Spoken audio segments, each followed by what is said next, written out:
What's going on, Show Nation? It's Movie with Movie Gaming TV, and in today's video, I want to talk to you guys about how to make stubs in Diamond Dynasty. Now, personally, I put on a lot of PlayStation Network cards, like a ton of PlayStation Network cards to buy stubs, but a lot of people, when they watch my stream over at twitch.tv/MovieGamingTV, are going to ask me some of the best ways to make stubs in game. So I thought I would share with you, just because I've been playing the game for a long time. These are kind of the tried and true methods of how to get stubs in MLB The Show. If you just picked up the game this year and you're looking for some good ways to make stubs. Now, the most difficult way to make stubs, honestly, but the best way to make stubs is by playing Battle Royale. Why is it the best way? You basically draft a team and you try to go 12-0 in Battle Royale, and you'll get the 12-0 flawless reward.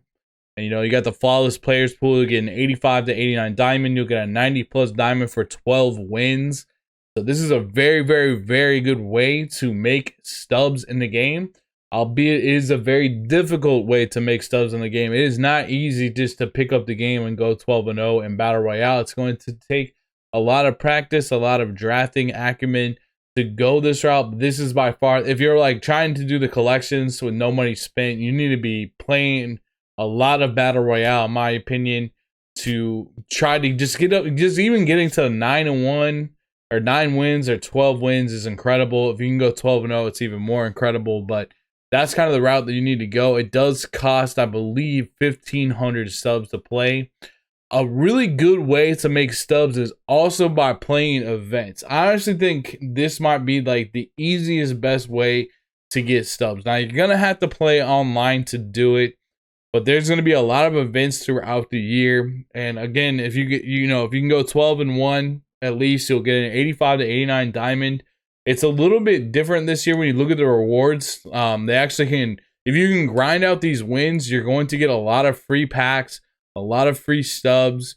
There's little 5-packs here. You're going to get a nice Felix Hernandez, which you can sell. And sometimes when these events end, there's no way to get this card again. So this card can go up in value. It might be a little bit lower in value at the time of the event because, there's more of them. But eventually the supply and demand on these cards runs out. So these cards tend to go up in value. And there'll be better cards in the event pool that you can earn. I mean, like 10 packs of stubs, a prospects pack, 20 packs. Going through events and playing events, you get a ball into a habit pack. And you can still get some rewards along the way. I feel like the main thing too, honestly, if you can't go 12-1 very consistently, you still can grind out the games to get these prospects. You could even use different kind of lineups that can help you grind in team affinities and stuff like that. You're eventually going to be able to sell a Brooks Robinson. You're eventually going to be able to sell Felix Hernandez, and these can get better and better as the year goes on. Bunch of packs. And events do not cost anything to enter. It's just like a 3-inning game this time around. If you guys look at like the information, I really think events is a good way about going about getting stubs. Now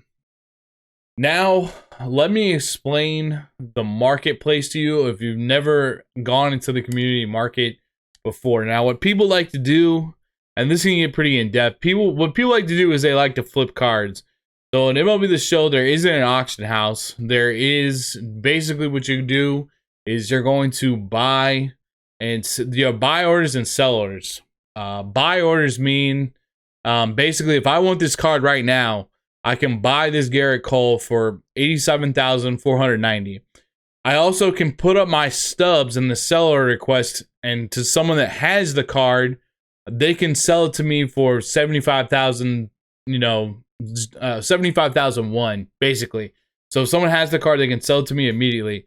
You can notice that there's a price gap between these two cards. So if I put up a sell request at 75,002, let's say, and someone sells me the Garrett Cole, I can turn around and put it back on the market for 87,489 and make a profit. The thing is, there is a tax. There's a 10% tax.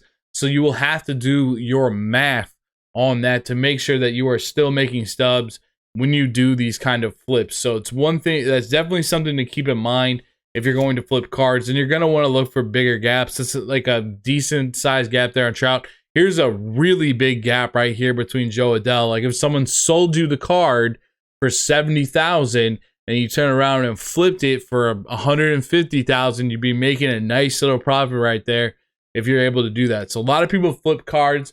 There's a lot that goes into cards. There's, for instance, there's right now for some of the collections, a lot of people are trying to do the collections right now. When I look at, the live series collections in particular, I think like the A's cards might go for a little bit more. They might be easier to flip. A lot of people might want to go after the Sean Doolittle. He's pretty good.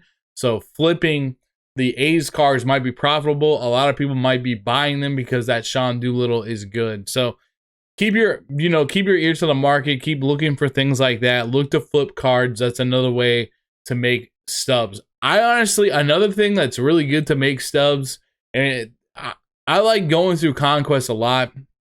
You're going to get a lot of free packs and hidden packs that are out there. You're going to get some free cards.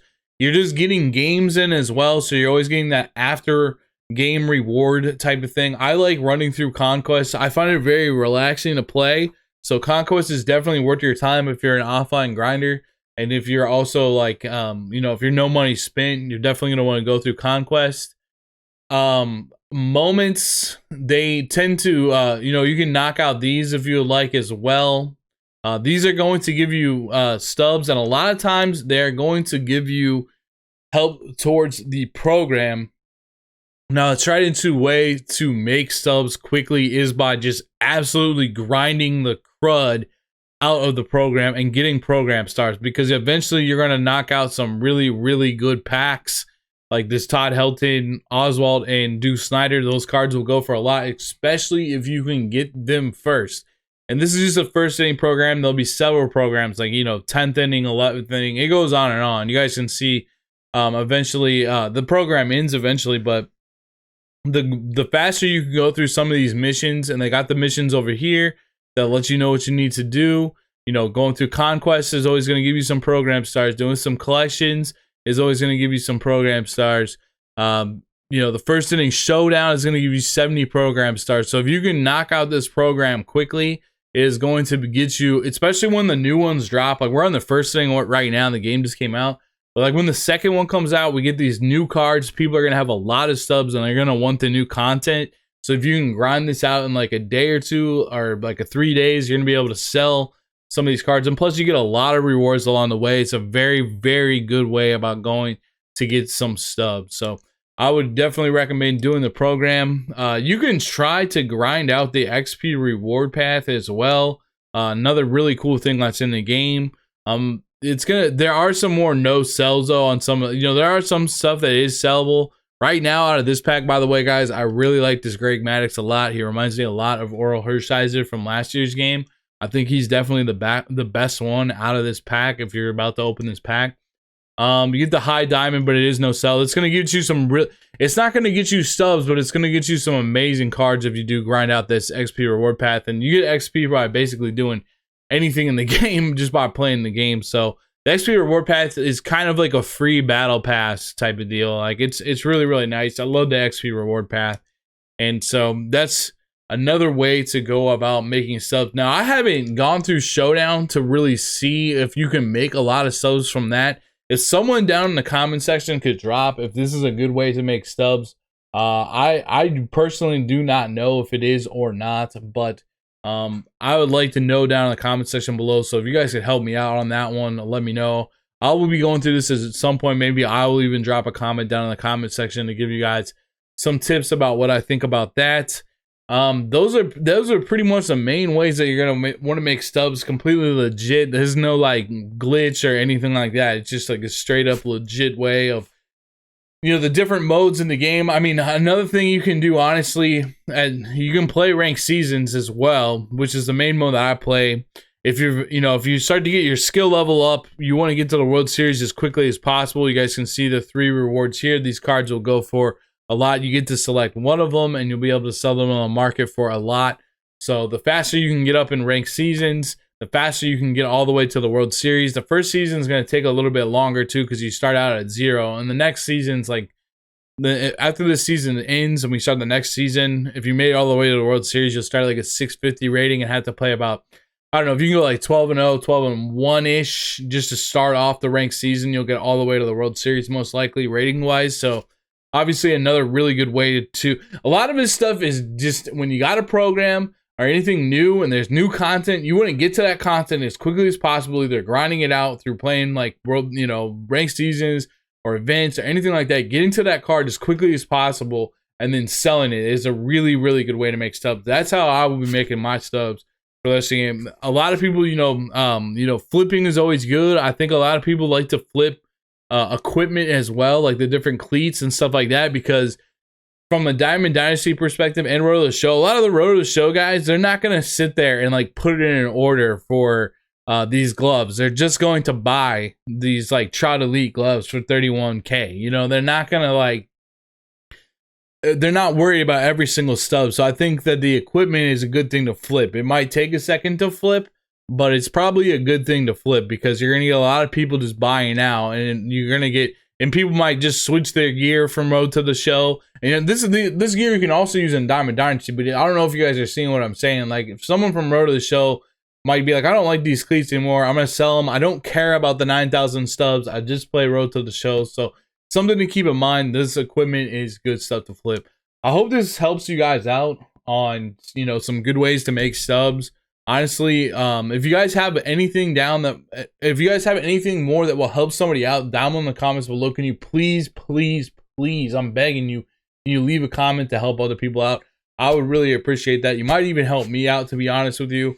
Everybody loves to make stubs. Just don't put any glitchy things like that. Just like tried and true good methods. That's what we're looking for down in our comment section. Thank you guys so much for watching this video. I hope you guys enjoyed. Make sure you guys subscribe. If you haven't subscribed, there's going to be a ton of MLB The Show tips and tutorials on my channel throughout the year, as well as gameplays, and I stream over on Twitch. Just search for Movie Gaming TV over on Twitch. You'll find me. And you can also follow me on Twitter at MovieGamingTV. Thank you guys so much for watching. I'll see you guys in the next video. Peace.